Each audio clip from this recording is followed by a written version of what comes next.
TG ఇండెక్స్లో Telangana 11th పొజిషన్లో ఉంది.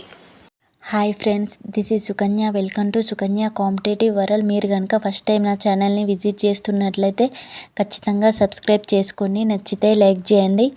ఈరోజు మనం ఈ వీడియోలో ఎస్టీజీ ఇండెక్స్ 2023-24 ఇన్ఫర్మేషన్ షేర్ చేస్తాను. ఈ ఎస్టీజీ ఇండెక్స్ అనేది నీతి ఆయోగ్ సంస్థ విడుదల చేస్తుంది. 2018 సంవత్సరం నుండి నీతి ఆయోగ్ ఎస్టీజీ ఇండెక్స్ను విడుదల చేయడం జరిగింది. 2023-24 ఎడిషన్ అనేది 4th ఎడిషన్. ఎస్టీజీ ఇండెక్స్ ప్రకారం ఇండియా స్కోర్ 57. ప్రజెంట్ 2023-24 ప్రకారం ఇండియా స్కోర్ 71 ఉండడం జరిగింది.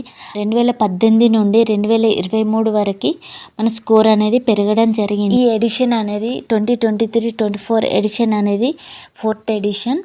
మనకి సస్టైనబుల్ డెవలప్మెంట్స్ గోల్స్ టోటల్గా 17 ఉండడం జరుగుతుంది. Top performer states is Uttarakhand, Kerala, Tamil Nadu and least performer states is Bihar, Jharkhand and Nagaland.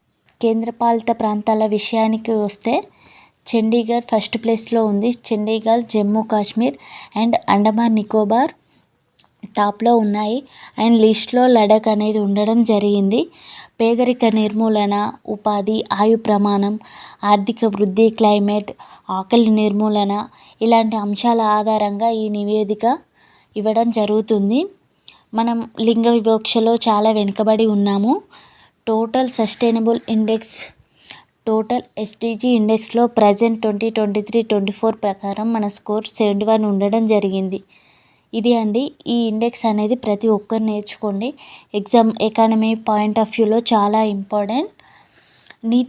నీతి ఆయోగ్ విషయానికి వస్తే నీతి ఆయోగ్ అనేది national institute for transforming India.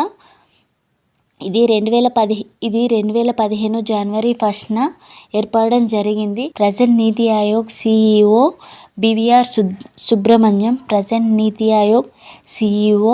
BVR Subrahmanyam. NITI Aayog chairperson వచ్చేసి ప్రధాని నరేంద్ర మోడీ. వైస్ చైర్పర్సన్ వచ్చేసి సుమన్ బేరీ. ఇందులో 5 పూర్తికాల సభ్యులు ఉండడం జరుగుతుంది. Present V K Saraswat, V K Paul, Arvind Veeramani and Ramesh Chand 2 తాత్కాలిక సభ్యులు ఉండడం జరుగుతుంది. ఈ తాత్కాలిక సభ్యుల్ని యూనివర్సిటీస్ అండ్ సైంటిస్టులను సెలెక్ట్ చేయడం జరుగుతుంది. నీతి ఆయోగ్ సభ్యుల్లో 4 కేంద్ర మంత్రులు ఉండడం జరుగుతుంది. ఇదండి నీతి ఆయోగ్ ఇన్ఫర్మేషన్. ఈ వీడియో మీకు యూస్ఫుల్ అనిపిస్తే ఖచ్చితంగా లైక్ చేసి షేర్ చేయండి.